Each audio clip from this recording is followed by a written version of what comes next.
CEO and helmsman of INEOS Britannia, challenger of record of the 37th America's Cup. Ben, let's talk a little bit about the strategy of the team.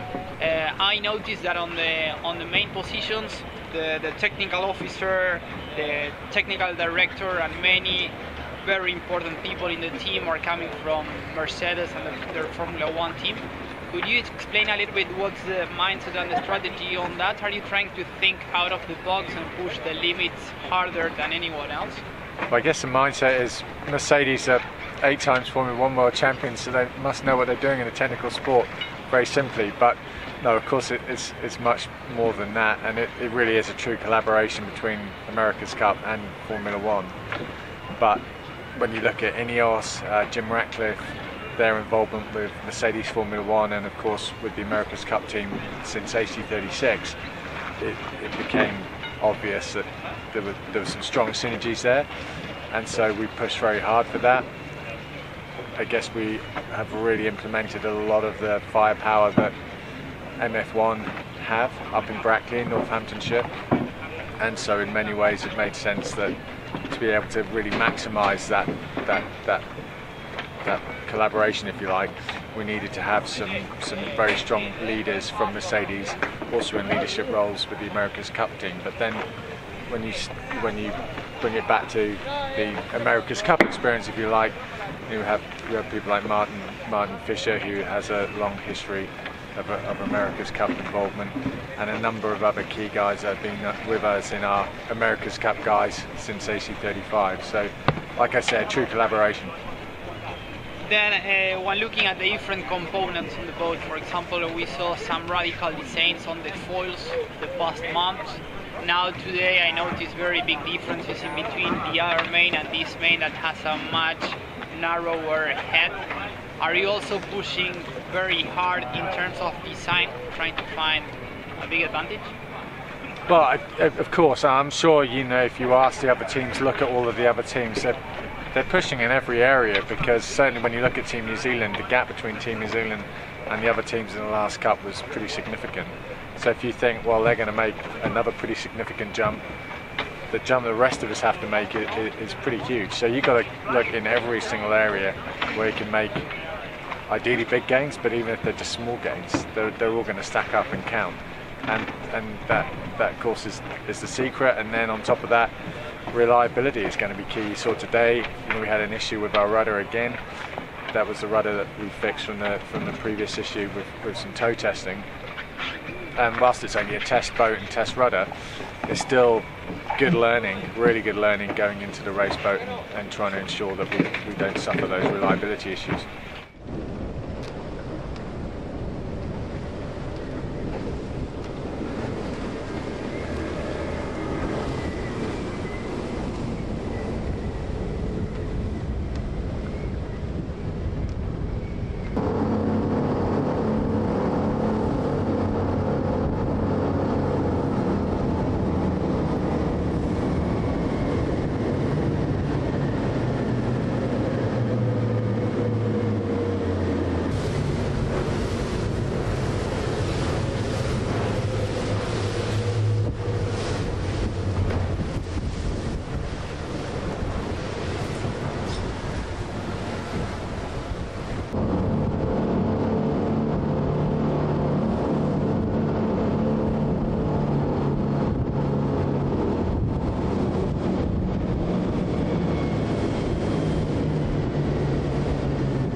We're here with Nico Stahlberg from Alinghi Red Bull Racing. You were cycling in the front pod on the port side today, medium winds. What were the objectives today? First it was come together again after a longer break, and we managed it quite well. The boat was in great condition, we worked super fine, so short team did a great job over these 2 weeks. And yeah, that was the main goal, to be here in Barcelona and sailing AC75 again. Some of the cyclos rotated out but you and Terry stayed in. Does your position require less power, but for a longer period of time?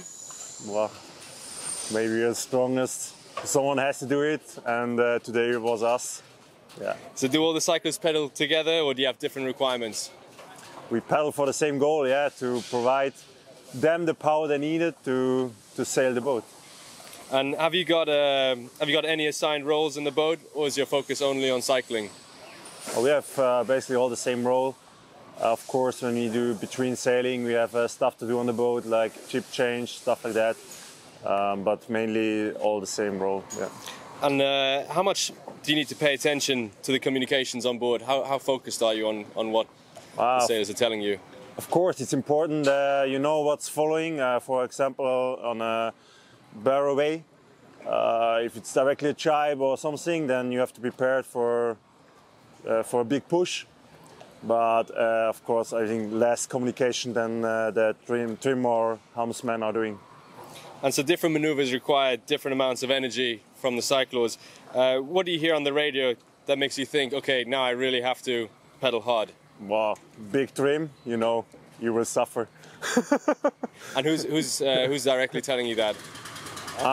The sail trimmer, yeah. So you hear directly in the mic. Does the main sheet system you've got on today require less power than the original one? Wow, that's hard to say. That's really, we have to analyze it after. I mean, it really depends how the maneuver is delivered. That's what we feel more. And how are you preparing yourself for a day of sailing other than physical warm-up? What are you doing to prepare yourself? Well, everyone has his own preparation, but of course we met in the gym, do a little bit of rolling stuff, just to be warm and get ready for a big day. Are you working on communications off the water? Always when we are together, it's like to make sure we have a good friendship between, and that's the main thing, yeah.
Terry Hutchinson, it looked like a frustrating day for the team today.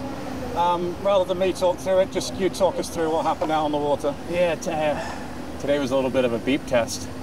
You know, you take steps backwards to take steps forward, and I think that was basically how the day got quantified. You know, working on systems inside the boat that aren't cooperating, and you know, these boats are, certain parts of them are incredibly complex, and so you have to just have the patience and time to work through it.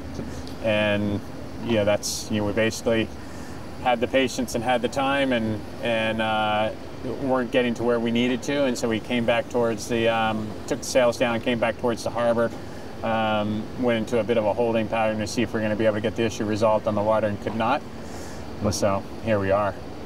When you tried to take off, it was a little bit messy. It looked a bit uncomfortable for the guys on board. Yeah. Did they know immediately then there was a problem? And yeah, I mean, they're working on sequencing inside the systems in the boat, and things weren't, you know, they're not perfectly calibrated. And you know, one of these boats not perfectly calibrated is very difficult to sail. And I think, as you rightfully point out, you know, first time they took off, it wasn't working, so they had to stop and problem solve step by step, which is, frustrating for the operation, but, always critical for development and for the progress going forward. But in the moment, it definitely is frustrating. When we spoke to Goody yesterday, he said that Patriot's very different down below. Yeah. Lots of changes, lots of new technology. I know you can't tell me in any sort of detail, but in general terms, what is different? Well, we're at the phase of the program where we're developing for Boat 3. And so, I think as you contemplate strategically, what we're trying to do is we're trying to set ourselves up when Boat 3 arrives and circumvent the time component that goes into that. So this block of time is always set aside for that. And I think, as Goody rightfully pointed out, there's systems inside the boat that are different, and that component, even though the boat's 2 years old or 2.5 years old, we're debugging a lot of new gear inside. So you just have to take the good with the bad. It must feel frustrating, but you also must be thinking, once we get this right, then it's right. Well, yes. In short strokes, yes.